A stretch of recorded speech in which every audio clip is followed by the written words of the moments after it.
Thank you. Hi, everyone. I'm Michelle. Thank you for bearing with me as I swap to actual presenter mode. Today, we're going to discuss hunting for crits on adventure mode. Please join me as we explore several different real-world vulnerabilities that I discovered as a pen tester that were uncovered with pretty simple techniques and resulted in 1 high and 2 different criticals. All right, so as a disclaimer, I in fact have never played Minecraft, though you will see some fun GIFs and images to help support the story we're telling today. Yes. All right. So first of all, what is adventure mode for those of us, including me, who have not actually played Minecraft? Adventure mode is a game mode specialized. It gives the players a specific objective to follow, okay, and it has parameters in place, like you can't put blocks anywhere you want, you can't break the blocks, things like this, so it maintains the specific integrity of experience in adventure mode. Now, how does this relate to pen testing? I promise it ties in. So in the pen test that I conduct, we have rules of engagement. We have scoping, we have different parameters, we have boundaries for when we're testing. There are certain actions we don't conduct because we're trying to be safe within the environment that the client is providing us with. So we have rules that we follow in an ethical hacking space, right? So that's how it sort of ties to adventure mode in the sense that, yes, we have a bit of free reign to sort of look for things to break or circumnavigate, how to maybe get around some things, but it's all within a well-defined scope. We follow the rules, all right? So today we're going to go through a little intro really quick. We're going to look at the S3 bucket list as a finding that I uncovered that related to, of course, an Amazon Web Services environment. And then the return of LPAR. This is mainframe. I do a lot of mainframe testing. That's kind of my bread and butter of what I do. So I had to get a nice demo in there of a pretty sweet mainframe finding that I got. And then we have a nice classic IDOR at the end to wrap it all up for us. So who am I? I'm Michelle Eggers, with the tallest man in the world here. I'm a security consultant with NetSpy. I did a hard pivot from a background in accounting and finance. That's my undergrad, was accounting. Sort of like Heath from the Cyber Mentor, same type of thing. I did work for a couple of tech firms before getting into the actual technical side for myself, which I have loved. I have a few less meetings in a given week, which I appreciate. I'm also a woman of color in a space that, there's low representation for folks like me. I've loved being in Saskatoon. Your diversity is fantastic so far. Oregon, a little hit and miss, but here we are, and I'm happy to be here, so thank you for having me. Okay, so before we get too far into it, what even is a crit? I'm sure a lot of you maybe have familiarity with what a critical finding is, but as a bit of a background, vulnerabilities are assigned a CVSS score based on a list of metrics, such as exploitability. How exploitable is this vulnerability that we found? What is the actual impact to your CA triad, your confidentiality, your integrity, your availability? Do you have to have local access? Do you need to be on site or already authenticated to the system, or could this happen remotely? Are there available fixes already existing? Are there patches? Are there updates that can take care of the vulnerability that was found?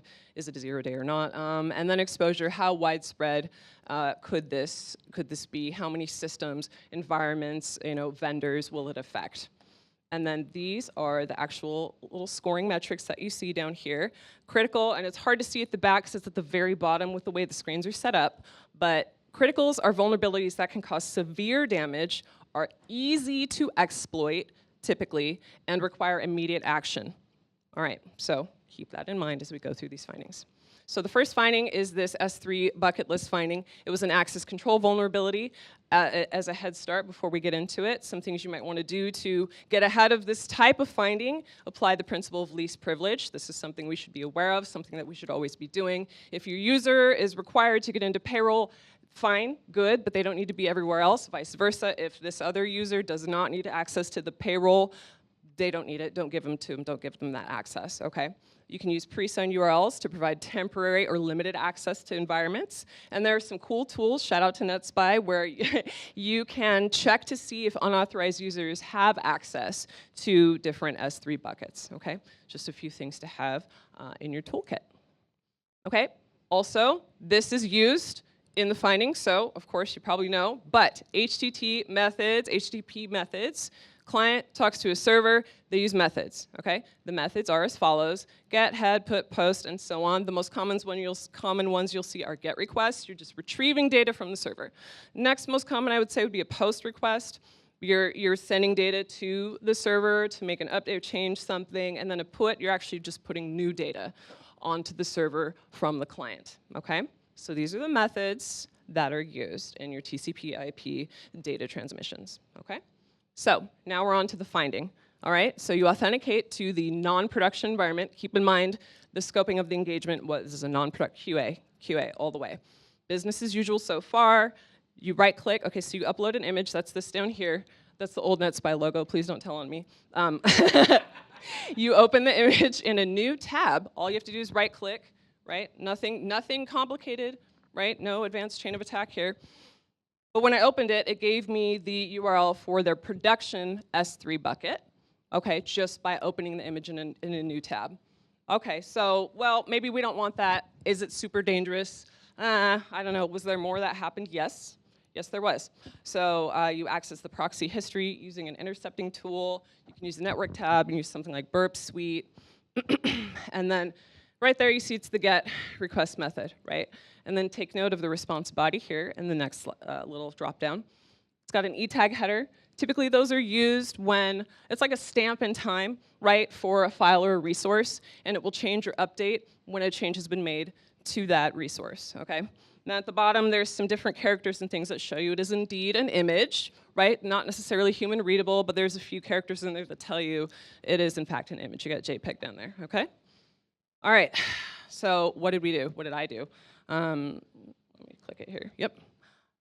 We changed it to a put request, added a content length header at the bottom, and a little bit of data. Real simple, nothing crazy. It's not a web shell, it's not an executable, it's just very basic data. I sent it through. Here's the response. The e-tag header updated. Okay, well, I didn't get the message back. Why? Well, because it was a put request. We didn't get it yet. But the e-tag header updated. So that's an indication that perhaps I have made a change to their production S3 file. Okay, did it actually change? Let's find out. Yes. If you go back to the original unmodified GET request, and then you compare it with the new GET request, you send that original one again, right? You see the e-tag headers changed, and you see here's the message down there. So the moral of the story on this finding is, of course, please keep your stuff properly segmented, okay? So I overwrote it with simply by changing the request method. That was it. Adding a little bit of stuff to the bottom of the request. Not overly complicated. This was a high score, okay, in the CBSS metrics rating. There's a basic access permission issue. Began with that leaked bucket location for the image within a non-production environment. Major culprit was improper segmentation of prod versus non-prod environments. End result, you could overwrite whatever you wanted. You know, I could have enumerated to other directories and changed other files. I could have deleted entire stacks of data just with this very, very simple technique. But restraint during the testing process, following the rules of engagement, being a responsible human, right, as a salaried pen tester, it stopped me from doing something that was more damaging than it needed to be. I just had to provide our client, you know, with a valid proof of concept so that they could get in there and fix what needed fixing without me trying to prove a point, right? No need to belabor it, just show them what's wrong. Okay, so that's that one. Next up. This is the mainframe I mentioned earlier that I love to discuss. This is a great little image here from TSO. This is another access control vulnerability, okay? To get ahead of this type of vulnerability as we walk through it, I want to just really, really harp on this one. This is serious for me. Mainframe does not exist in a vacuum. I'm sure everyone here has a credit card or a debit card in your wallet. If you didn't use it yet today, you used it yesterday. You've been to a doctor at some point. That data has all touched a mainframe, especially your credit card data. The NASDAQ, New York Stock Exchange, they're running on mainframe. They have to, for a lot of reasons, which that's another presentation I don't get to share today, but I'd love to talk to you more about it later. So to get ahead of it, pay attention to your network topology as a whole. Do not assume mainframe is safe. There's all kinds of integrations with APIs, with cloud, with web applications, okay? Validate all your access queries, implement your MFA for authentication as an additional layer of protection. This is just very common sense stuff, and I know we can do it, so. All right, quick history on mainframe. overview. They are very fast, specialized computers. They have their own operating systems like ZOS or Linux on Z. They're typically used by industries, as I mentioned, finance, government, healthcare, aviation. Okay? They're relied upon for exceptionally fast transaction processing speed, massive storage capabilities. Their input-output is unmatched, right? They literally do billions of transactions a day. They're not going to be incredibly complex transactions like you would see with quantum computing. They're more simplistic transactions, but they have to be very, very fast, occurring, in parallel to one another with no mistakes. So. And they have new capabilities all the time, like the Telum chip. They're having a new one. IBM's rolling out a new one, I think next year, and a new IBM box. They're up to Z16. There's going to be a new one coming out next year that has real-time AI fraud detection capabilities. So when you run your card, it's not 5 minutes or 10 minutes later that you get a call from your bank. Hey, did you just spend $800 in Legoland? No, that wasn't me. Okay, now we got to cancel your card and da-da-da-da. There's new possibilities where, as your card is being processed in that initial transaction, they can, find markers for fraud, okay? And then logical partitions, LPARs, just so we have a little understanding. They're just virtualized environments. So you just think about, you have a couple of different virtual machines on a mainframe. It's called an LPAR, a logical partition. Just distinct environments within a single mainframe. So, if you can authenticate to one, you shouldn't be able to jump into another one. You have to make sure that authentication is individualized for each of those LPARs. Okay, so this demo is pretty fun. It's sort of like live action recorded, so you get to see me do these few things. I authenticate to the LPAR. Assume that the endpoints that I navigate to have already been previously enumerated. The access is restricted, so the user I am authenticating with is not an admin level user. It's just a regular level user. Okay. Is there another way to access some of the restricted data? Okay. So when I click this, it's going to jump forward, so I have to jump back just as a heads up. All right. So this is the NetSpy LPAR. Here we go. It's going to jump forward. I jump back, and I'll do it. Okay. So this is the user logging in. Get my password in there. I love mainframe so much. ISPF. Now I'm going to navigate into the command line utility, which is basically a Unix-like environment within the mainframe. So if you use Linux a lot, even PowerShell to a certain degree, you'll see some commands that are pretty familiar as I navigate within OMVS, which is their command line utility. Okay, so you see me, I'm in my home, and the username file, I'm going to opt secrets, navigating to that. I'm going to list out the contents in there. Okay, we've got a readme.txt and an SSH key. Okay, well, let's cat out the readme.txt, see what that says. SSH private key, you need to log on as an admin. Well, what if we just cat the other file? Maybe we can just cat it and see what it is. Oh, permission denied. Game over, right? Wrong. So the IP that the LPAR is on, you can navigate to that same IP over 8080, which is the web browser. I love this. Okay, so you get in there, you go to another endpoint that, like I said, was previously enumerated, right? You're going to pop open your DevTools, you're going to inspect, you're going to go to the network tab so you can look at the requests that are being made. So this specific style of request, it sends a post request to the mainframe, you get some data back, right? So let's look at that post request to the MindView endpoint. We're going to edit this and resend it. So you scroll down to the bottom there. Oh, okay, so it's just retrieving some files. Okay, cool. So what if we retrieve that file that was the secret before that can access? Just so you know, I'm completely unauthenticated here. This is the browser. No authentication has taken place whatsoever. Got a 200 OK. That's promising. Okay, so here's the endpoint again. And let's see what the response is. Did we get... Yes, we got the SSH key. Yeah. Very scary. And so this is all a mock-up environment that we made internally because I absolutely cannot show you the real client and the real data that we retrieved. But this is basically exactly what happened. No authentication whatsoever, very private data retrieved over the web because of that integration with the mainframe. The mainframe was secure. The integration was not. So scary, scary, scary stuff. All right, this was indeed this was very much a critical. Exfiltration of private mainframe data was another access issue, but again, via an integrated app. Properly configured in the mainframe, app was not properly configured. It was possible to retrieve very private data without authentication, and all I had to do was modify the endpoint in the post request. That's really all I had to do. So remember, when we talked earlier about how criticals can be very easy, you don't necessarily need a very complex attack chain. It can be something as simple as changing your request method or changing the endpoint, right? Okay. And then this is a note, if you ever work with people who work with mainframe, they're very conservative. They're incredibly conservative. They do not like people touching their environments. They do not like being tested. And one of the reasons for that is because they are so relied on for business critical functions. So, but as we illustrated here, we have to test. We have to keep looking. Even if people don't like it and it stresses them out, it's incredibly important. We find things like this. We need to fix it. All right, so this next one is an IDOR. We know about what IDORs are, but we're gonna kind of just refresh. We're gonna review, right? So I love this hacker with the hoodie, always with the hoodie. Okay, you got a URL, you're accessing a resource, it has an identifier on the end. This example is 1234. They just modify it to 1235. Boom, they've retrieved information that wasn't theirs, intentionally or unintentionally. Another access control vulnerability.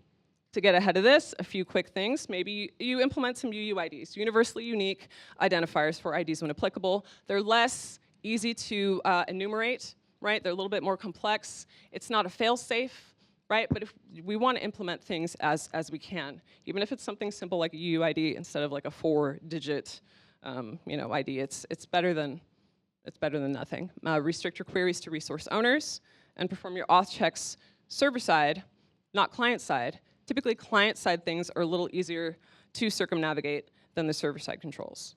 Okay. So, here we go. We're going to walk through it. Authenticate to the main business banking site as a valid user. This is expected, right? I've just authenticated. Nothing weird yet here. You select an account to view more details. Normal, nothing scary yet, right? Look at the balance in this account. It's $0. So this is a test account. Cool, right? We're not scared yet. In proxy history, locate this post request. It doesn't have to be Burp Suite. It can be even just a network tab. I just have it saying Burp Suite. Anyway, so in this request, you've got an account ID list at the bottom. That's your parameter, the associated value 9444. That was the, right, that's the identifier used for the specific account as the authenticated user. That's what I'm supposed to be accessing, correct? Yes. It's only 4 digits. That looks interesting, not inherently unsafe, but a little concerning, so I'm gonna look at that some more. Here's the response. Of course, we expect we're gonna get back all of this sensitive data. It's a lot. This is even truncated. It was very long. There's a lot of data that came back. You kind of look in there, we see a bunch of zeros, test account, makes sense, right? We're good.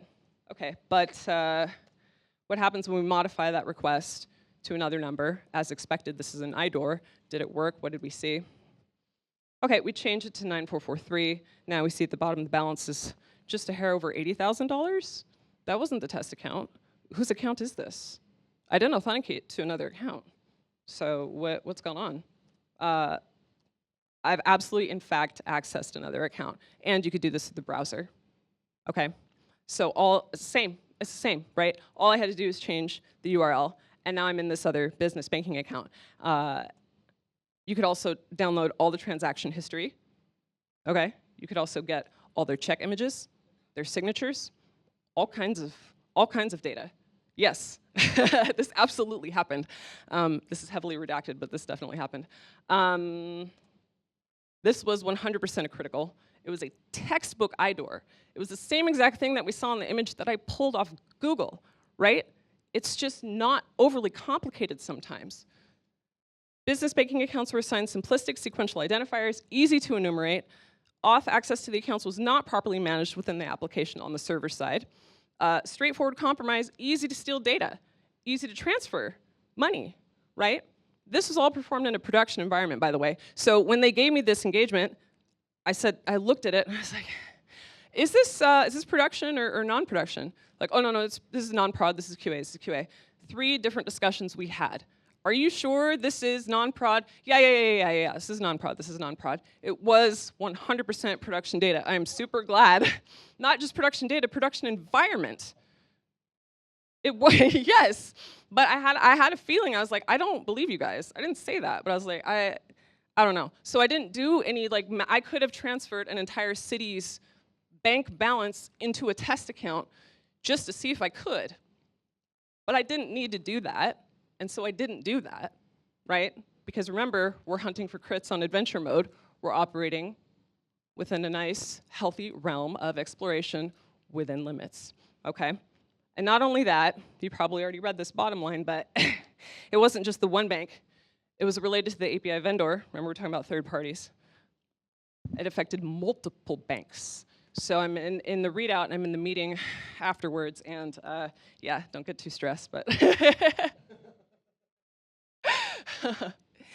And there was a lot of arguing between the other people. I didn't have to say a whole lot, luckily. A little bit scary, very much heartburn, but very real. So I just want to say, I know that we can do better, right? With the S3 file overwrite that we saw, manager allowed HTTP methods. It's really simple to disallow put and post. If it's only supposed to be a resource that you retrieve, just only allow get. It's just pretty straightforward. Never assume something is safe. They could have been, you know, I'm sure they were like, oh, it's just an image upload in our non-prod environment. The pen testers aren't gonna da-da. Well, then I got their production S3 bucket URL, their location, and it just kind of blossomed from there. So don't assume something is fine and you don't need to look at it. You should always look at it. Use pre-signed URLs, of course, to help limit permissions when someone does need access to something, but on a, you know, maybe a less extensive basis. LPAR access, investigate every corner of your topology, right? If it's mainframe, look at the API integrations, look at the cloud connectivity or their, you know, web applications that are talking to the mainframe. Don't forget anything. Try not to, please. Ensure all your resources are inaccessible without proper authentication. Then the IDOR one, that's not on my screen, so we'll just have to deal. Thank you. Perform your auth checks server side, right? And implement UUIDs when applicable as an added layer of protection. And then, of course, just in general, be safe out there. I'm coming from the attack side, so I'm not gonna be able to give you very, very comprehensive defense techniques, but based on what I see and some of these attacks that are pretty simplistic, I know you can implement some of these protections that are pretty straightforward, and it will take you quite a long way in some regards. And conduct internal and third-party pen testing on all resources. Do your audits. Audit your identity and access management tools. If it's mainframe, it's going to be something like you're going to use RACF or you're going to use TSS, right? Maybe you're using Active Directory. Whatever you're using for your IAM, keep auditing that stuff. And conduct, yeah. So for pen testing, okay. So I love internal pen test teams. You guys are so much closer to your tech. Maybe you're rolling out a new tool. You have to investigate it before you're going live with it. Just do it on a recurring basis. But I'm going to be biased as a third-party pen tester. Getting that fresh set of eyes is incredibly important. So I work for a consultancy, and that's all we do. We just show up and try to gently break your stuff and help you with a report afterward with some like light advice on how to fix it.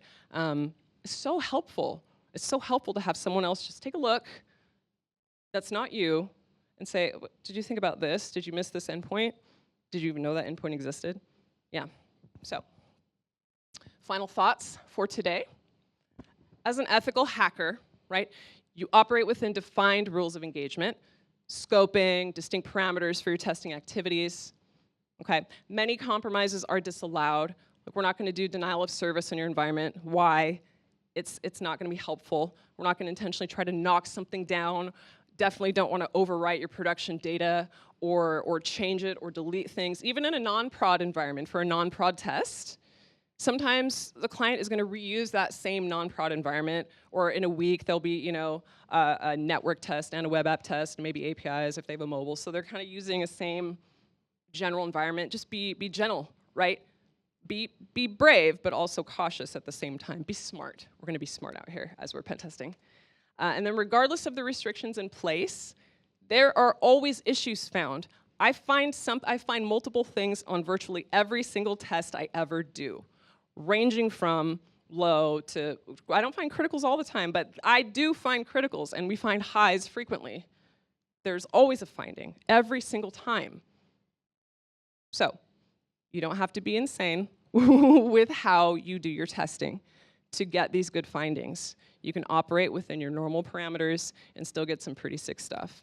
So, thank you again. Right? I'm Michelle Eggers. I'm a security consultant. I do pen testing with NetSpy. If you have any questions on some pen testing techniques or whatever, I don't know how much time I have left, but I'm done. All right.